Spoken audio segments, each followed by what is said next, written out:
My very first lesson in Indian music, my teacher was sitting on the floor and I was sitting on a chair. And this equation, of course, didn't feel right at all. So the very first adjustment I made into the cello itself was finding a way to sit with this big instrument on the floor. And this was very important to me to, I think, enter the culture of music. The cello is a very heavy instrument to play. The lower strings are about this thick, about this high above the fingerboard, and you have to press it down. Now, in Indian embellishments and playing, at the same time you have to move your fingers up and down. So what would happen with this bigger instrument is that the strings literally became boiling hot. And yeah, it was really, really heavy. So one way I had to find is make it a little lighter and possible to play these gamakas and embellishments. So it became a little smaller, this size. Then what I always enjoyed in Indian classical instruments like the sarangi or sitar or surbahar is the resonating strings, where one instrument becomes a full orchestra, and with all these different layers of sound and overtones, it's just beautiful.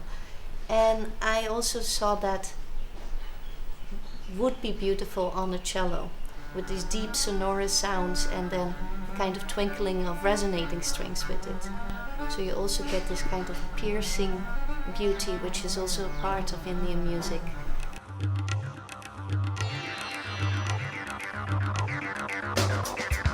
The process of not just traveling to, but of becoming part of another tradition, of another geography, has informed these expatriates not only as artists, but also as professionals in their respective art forms and their geocultural identities. Both Sharon Lowen and Justin McCarthy came to India from America. Both today are exponents of a traditional Indian dance form. While Sharon is a scholar, teacher, and internationally renowned Odissi dancer, Justin's encounter with India began when he first learned Bharatanatyam in California.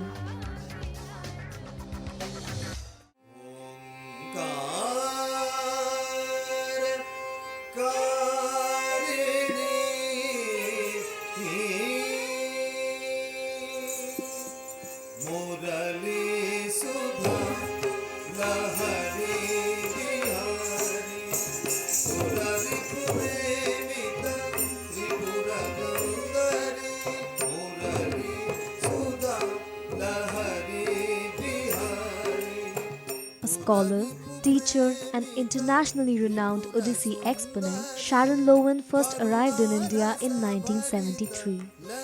Sharon's relentless commitment to the art form has been enriched by her experience of becoming an artist professional in India, as well as her engagement with her own spiritual tradition.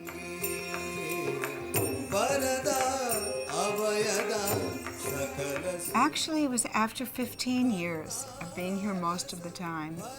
Really, it was when my daughter, who was born here, was school age, and I had to make a decision. So I felt that it was better to be here and have the opportunity to have the musicians to work with, the special occasions and opportunities to be able to do choreography. So that's when I really decided that I would, if not stay forever, but stay as long as I felt welcome and was doing something productive.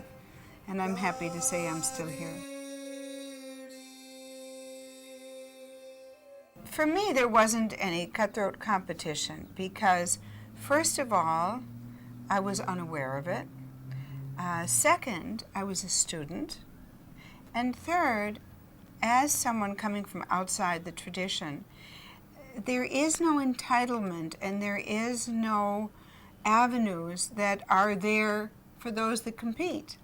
So I came here, I loved learning dance, and it just happened that some people who saw my dance invited me to perform.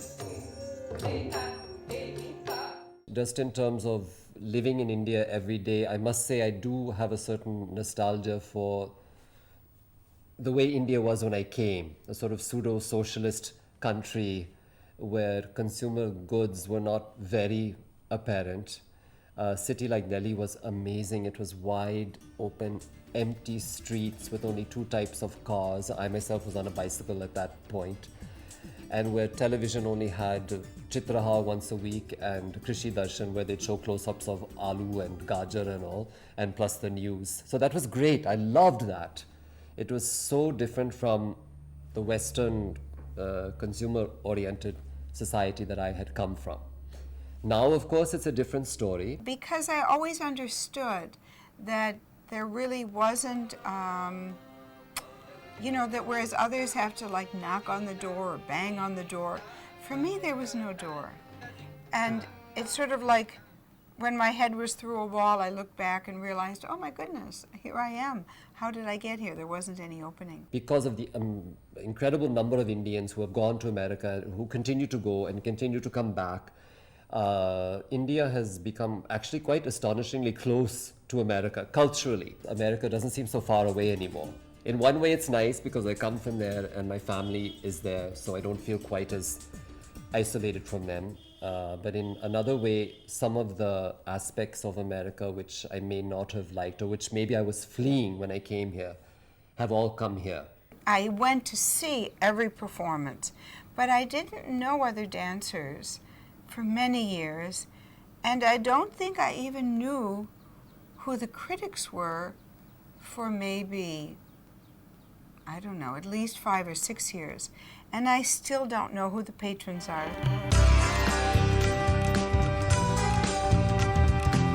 The learning curve that these artists etch as they move forward is not only related to their art forms, but also to their acute experience of living